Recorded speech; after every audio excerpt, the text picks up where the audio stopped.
যত দূরে থাকে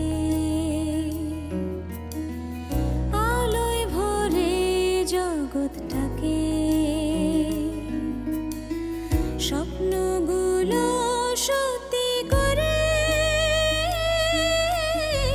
ফিরতে হবে আপন ঘরে লক্ষ্য যত বাজি ধরে চলো আগে হার ঝড়ে ইচ্ছে এখন আকাশ ছোঁয়ার ডানা ছাড়াই পাখি হওয়ার সূর্যমুখী মনটা যে তার সে তো এক সানফ্লাওয়ার ইচ্ছে এখন আকাশ ছোঁয়ার ডানা ছাড়াই পাখি হওয়ার সূর্যমুখী মনটা যে তার সে তো এক সানফ্লাওয়ার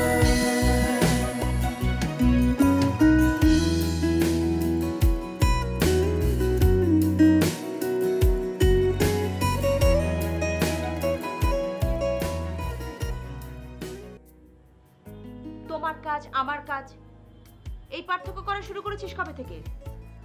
হ্যাঁ, সানফ্লাওয়ার কি শুধুমাত্র আমার একার? তোর না? তোর কোনো রেসপন্সিবিলিটি নেই? আমার সোনা বাচ্চা, আমার লক্ষ্মী মেয়ে, আমি আপনাকে রিকোয়েস্ট করছি, আমি আসলে কিউরিয়াসিটি থেকে জানতে চাচ্ছি। তুমি যদি না বলতে চাও, নো প্রবলেম।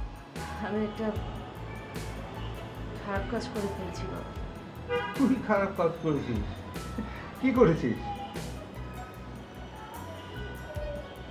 আমি নিষেধের হাত তুলেছি। তুই নিশিকে মেরেছিস? নিশিকে হাত তুলেছিস?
আপনি কার কাছে আসছেন?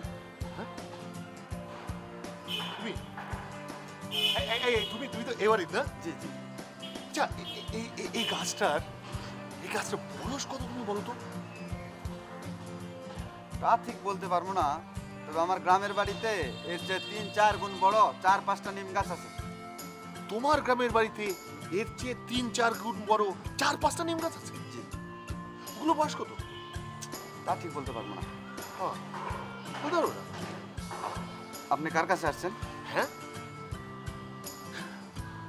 ওই যে কি যেন নাম, ওই যে কি নাম, ওই যে চাচা, ওই যে সামিরের চাচা।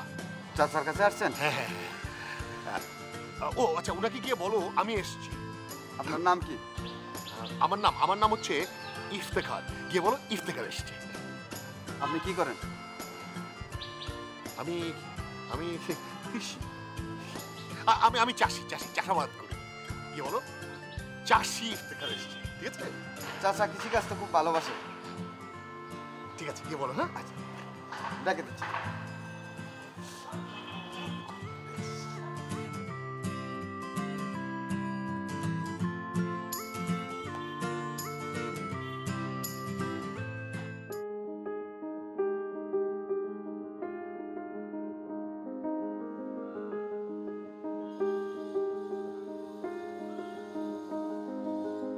চাচা গেটে একজন মেহমান আসছে।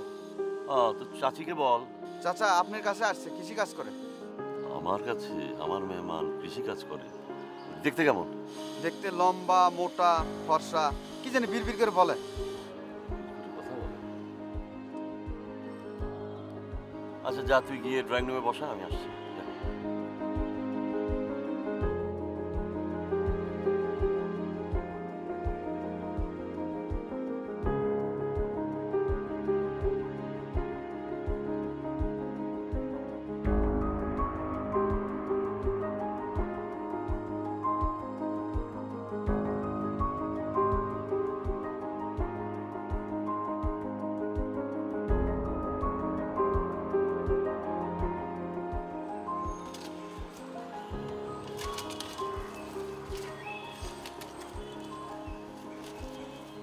চাষি স্যার, আপনাকে চাচা উপরে নিয়ে যেতে বললো। তাই? জি। চলো চলো।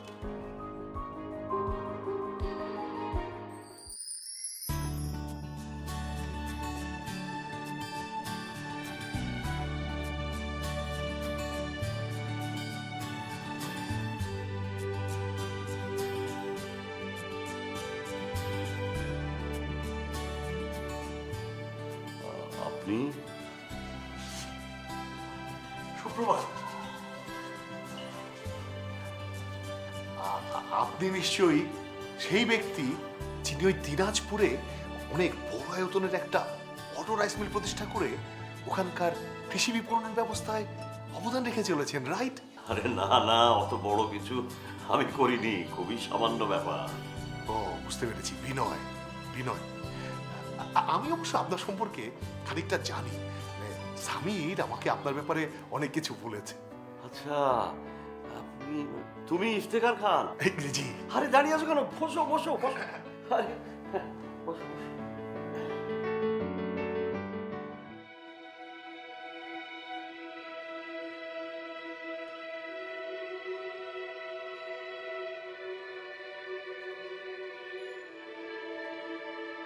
আমি সত্যিই জানি না তুই কাদের সাথে মিশছিস।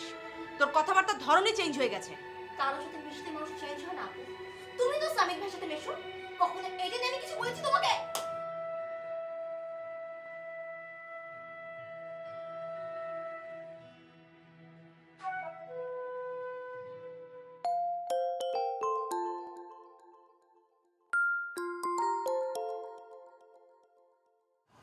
হ্যালো বাবা। মা, জয়া কি তোর সঙ্গে? না তো। তুই তো বেরিয়ে গেলি, আমি ভাবছিলাম আজকে তোকে নিয়ে একটু বেরোবো। আমি আর আপু তো একসাথে বের হয়েছি। আমি আপুকে দোকান থেকে নামিয়ে দিলাম, এখন আমি কলেজের দিকে যাচ্ছি। কেন বাবা? না ঠিক আছে, আমি তোকে নিয়ে দোকানেই আসবো ভাবছিলাম, কারণ কালকে তো তুই আবার প্রোগ্রামে থাকতে পারিস নি, তাই ভাবলাম দোকানটা তোকে দেখাই। কি পছন্দ হয়েছে দোকানটা? হ্যাঁ বাবা, ভালো লেগেছে। আচ্ছা শোনো বাবা, আমি এখন কলেজে যাচ্ছি, বুঝতে পেরেছো? আমি পরে কথা বলবো। আচ্ছা ঠিক আছে, তুই যা, মন দিয়ে ক্লাস কর। ও, আজকে তো তুই আর নাস্তা করে বেরোতে পারিসনি বোধহয়, না? বাড়ি কিন্তু খেয়ে নিস। হ্যাঁ ঠিক আছে বাবা, তুমি চিন্তা করো না, আমি খেয়ে নেব কিছু। আচ্ছা মা শোন, তোর কাছে টাকা আছে? হ্যাঁ হ্যাঁ, টাকা আছে, টাকা আছে, তুমি চিন্তা করো না, এখন আমি রাখছি বাবা। আচ্ছা ঠিক আছে, ঠিক আছে।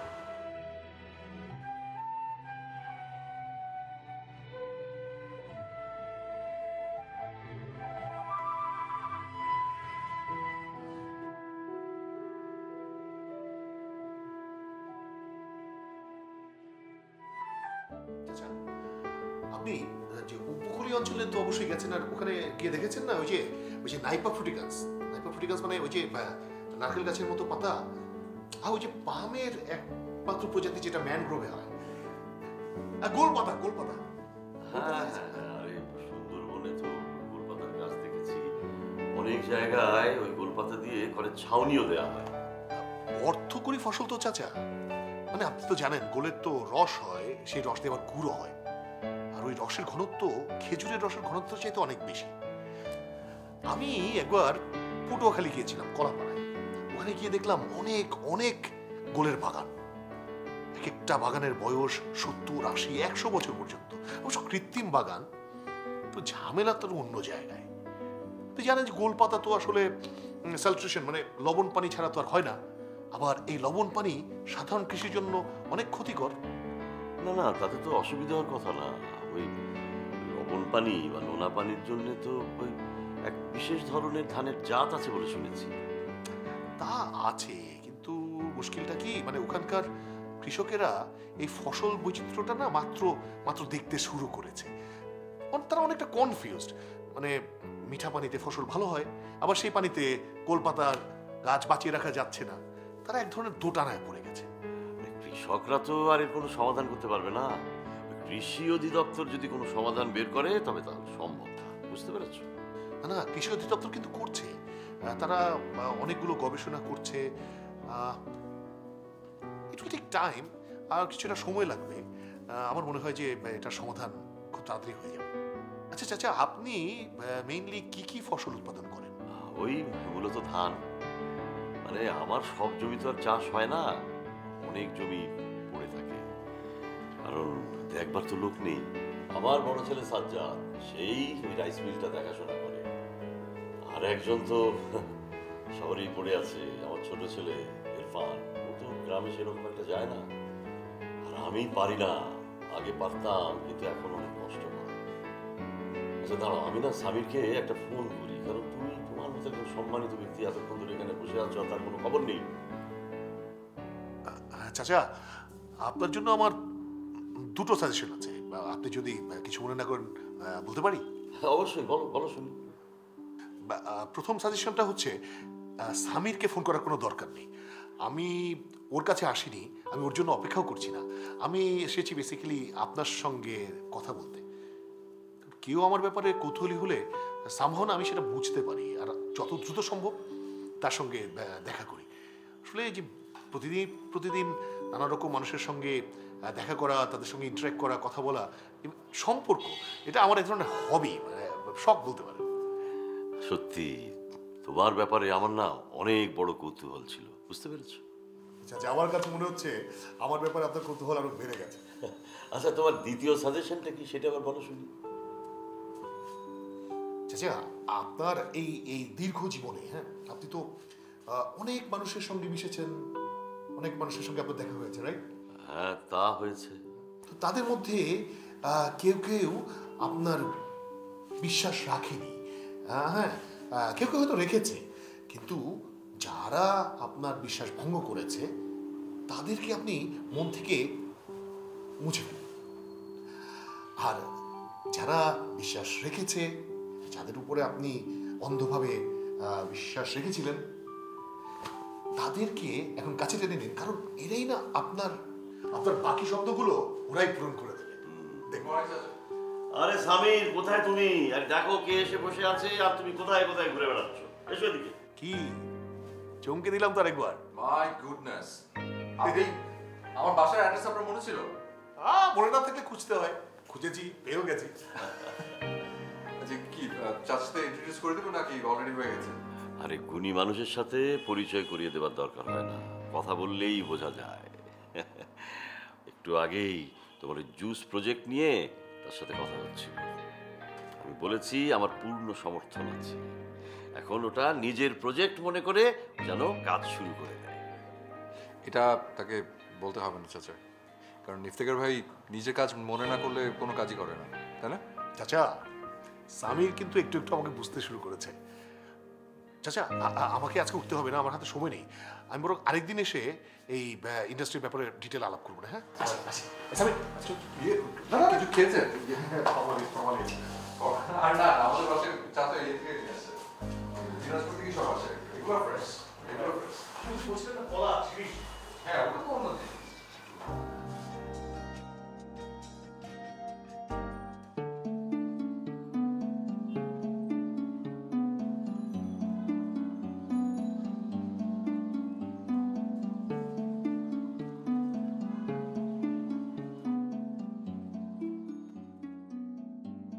খুশি? আজকে এক্সাম, ক্লাস টেস্ট,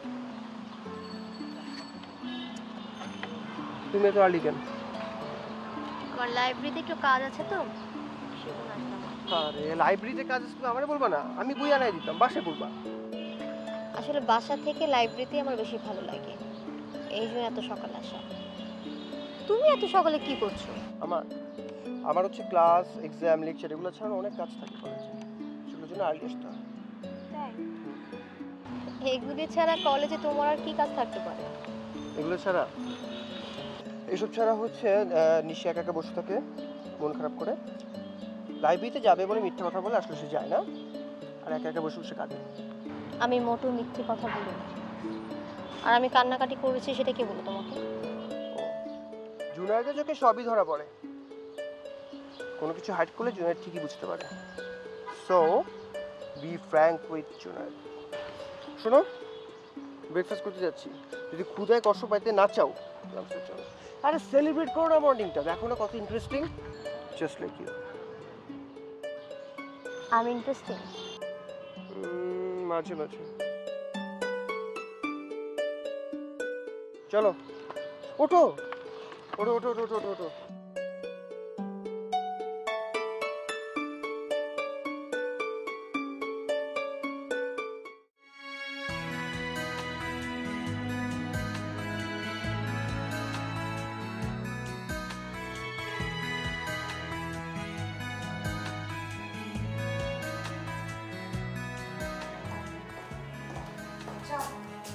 রাখো না, বেরোচ্ছ নাকি? কেন বেরোলে তোমার কোনো আপত্তি আছে? আমার আপত্তি থাকলেও সেটাকে খুব একটা গুরুত্ব দেওয়ার ইচ্ছে যে তোমার নেই সেটা আমি জানি। যাকে যেটুকু গুরুত্ব দিতে হয় আমি ঠিক সেইটুকু গুরুত্বই দেই। কাউকে প্রয়োজনের অধিক ইম্পর্টেন্স দিলে তার লোভটা একটু বেড়ে যায়। সেটা অবশ্য তোমার কাছ থেকে কেউ এক্সপেক্ট করে না। ইনফ্যাক্ট যারা তোমাকে চেনে তারা তো ওটা করেই না। কেন বাবার সাথে একটু দেখা করে যাও, উনি তোমাকে খুঁজছিলেন, ঘুমিয়েছিলে জন্য ডাকেনি। হ্যাঁ, ওনার কাজ তো ওই একটাই, সকালবেলায় সবাইকে ডেকে জড়ো করা। আজকে ডাকার সম্ভবত অন্য কোনো কারণ ছিল। আরে বাবা, আমি তো বলেই দিয়েছি যে সকালবেলা আমাকে কোনো কারণেই ডাকা যাবে না, কোনো প্রয়োজনই না। এটা কি নতুন কোনো রুল? নতুন না, পুরনো, নতুন করে রিনিউ করে নিচ্ছে। এনিওয়ে, বাবা কি জন্য ডেকেছিলেন? সেই ভদ্রলোক আজকে এসেছিলেন বাসায়, ওই যে সামিরের যার সাথে জুস প্ল্যান্ট করার কথা। তুমি তো কনফার্মই ছিলে যে সে নাকি আসবে না। আমি তো এখনো কনফার্ম সে আসেনি। নিশ্চয়ই এর মধ্যে সামিরের কোনো চালাকি আছে। এখানে কোনো চালাকি নেই ইরফান, বাবা অনেকক্ষণ ওই লোকটার সাথে কথা বলেছেন। আরে সুইটি, তুমি সামান্য জিনিসটা বুঝতে পারছো না? এত বড় একজন এলিট লোক, এত বড় সম্মানী একজন ইম্পর্টেন্ট একজন পার্সন, সে একটা বাড়িতে এত সকাল সকাল চলে আসবে কাজকর্ম ফেলে? তার কি এইটুকু ফর্মালিটিস জ্ঞান নাই যে এত সকালে কোনো বাড়িতে যাওয়া যায় না? তাকে মানে তার জায়গায় অন্য কাউকে নিশ্চয়ই স্বামীর প্রক্সি দিয়ে ঢুকিয়ে দিয়েছে, এবং সে এই সময়টাই চুজ করেছে যে সময়টা সকালবেলা আমি ঘুমিয়ে থাকবো, যাতে আমি তার সঙ্গে দেখা করতে না পারি। That's it. রিয়েলি তোমার এই আশ্চর্য ক্ষমতার প্রশংসা না করে আমি পারছি না। মানুষের প্রতি এত সন্দেহ নিয়ে তুমি চলো কি করে বলো তো? এটা কোনো সন্দেহ না, মিনিমাম ইন্টেলিজেন্স যেটা তোমার মধ্যে নেই। কেন তোমার এটা মনে হলো? থাকলে তুমি তো আমার সাথে কোনো রকম দ্বিমত করতে না, আমি যা বলতাম তুমি সেই কাজটা সেইভাবে করতে, এটাই। ইরফান, আমি তোমার কোন কথার অবাধ্য হই বলো তো? তোমার প্রত্যেকটা সিঙ্গেল ডিসিশন আমি জানি যে সেটা ঠিক না, কিন্তু তারপরেও শুধু তোমার খুশির জন্য আমি সেটা করি। শুধু তোমার ইচ্ছের জন্য আমি আমার ক্যারিয়ার, আমার সব কিছু স্যাক্রিফাইস করে বসে আছি না, সংসার করছি না। আরে কি আশ্চর্য, তুমি বসে থাকবে কেন? দেখি উঠে দাঁড়াও। এই যে উঠে দাঁড়ালে এবার একটু বাসায় ঘোরাঘুরি করবে, চলাফেরা করবে, আর আয়াতকে একটু টেক কেয়ার করো। এটা তো তোমার রেসপন্সিবিলিটি, এটা তো কোনো তোমার স্যাক্রিফাইস না, তাই না? তুমি মাঝে মাঝে এমন সমস্ত কাণ্ড কারখানা করো না, ভাল লাগে না। আচ্ছা,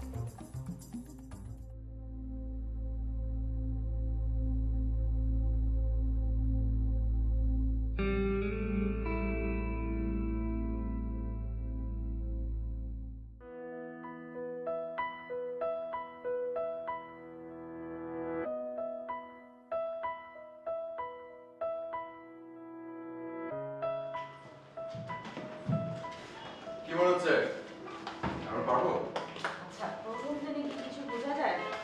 কমেন্ট করা তো ঠিক না, কিন্তু আমার তো মনে হচ্ছে আসলে পাবলিসিটি দরকার, বুঝছো? কিরকম পাবলিসিটি? মানে প্ল্যানটা কি তোমার? বসো। মানে ধরো দিনাজপুরের বিষয়টা তো ছিল ধরো ডিফারেন্ট।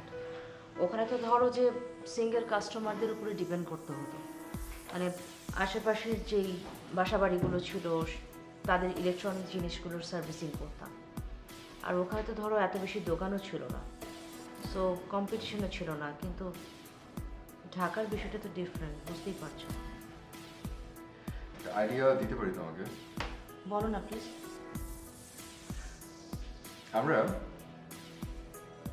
আমরা ধরো রিটেলার সার্ভিসিং এর দিকে যাবো। যেমন ধরো কিছু বড় বড় অফিসকে টার্গেট করা হবে, সাপোজ কোনো গার্মেন্টস ফ্যাক্টরি। তো আমরা ওদের সাথে কন্ট্যাক্ট করবো, কন্ট্যাক্ট করে ধরো ওদেরকে একটা প্রপোজাল দিলাম আমরা এরকম যে ওদের অফিসের টোটাল যে ইলেকট্রিক্যাল সার্ভিসিংটা ওটা আমরা করে দেবো, তারপর মাস শেষে আমরা বিল নিলাম। গ্রেট আইডিয়া, কিন্তু ধরো এটা করার জন্য কিন্তু অনেক বেশি দৌড়াদৌড়ি করতে হবে। ধরো কোম্পানিগুলোর সাথে কথা বলা, মিটিং ফিক্স করা, ওদের ওখানে হয়তো বা কয়েকবার যেতেও হতে পারে। কিন্তু এত কিছু করলে আমি সার্ভিসিং করবো কখন? কারণ মন্টু তো এখন অতটা স্কিল না।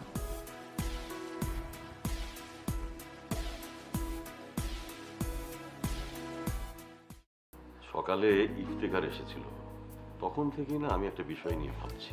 তো ওর সাথে কি কথা হলো শোনা হলো না তো? মানে তুমি ওর সম্পর্কে ভালো করে জেনেছো তো? এদেরকে জানা লাগে না রাহেলা, এরা নিজেরাই নিজেদেরকে চিনিয়ে দিয়ে যায়। ইফতেখার আমাকে একটা সাজেশন দিয়ে গেছে। আরে তোমার চিনবো না কেন? তুমি মন্টু না? হ্যাঁ, ওই যে জয়ের দোকানে কাজ করতে। হ্যাঁ, জয়া কেমন আছে? কেন আপনি কি জয়া পারে খুঁজতেছেন? না না, জয়া পারে খুঁজবো কেন? আমি মানে এমনি জিজ্ঞেস করলাম আর কি। হেয়ার ড্রায়ার থেকে শুরু করে একেবারে এসি পর্যন্ত। মানে হোম সার্ভিস দিচ্ছিস? মানে বাসা থেকে জিনিস নিয়ে যে রিপেয়ার করে আবার বাসায় ফেরত দেয়া, মানে হোম সার্ভিস যদি দিস তাহলে তুই কাস্টমার অনেক বাড়াতে পারবি।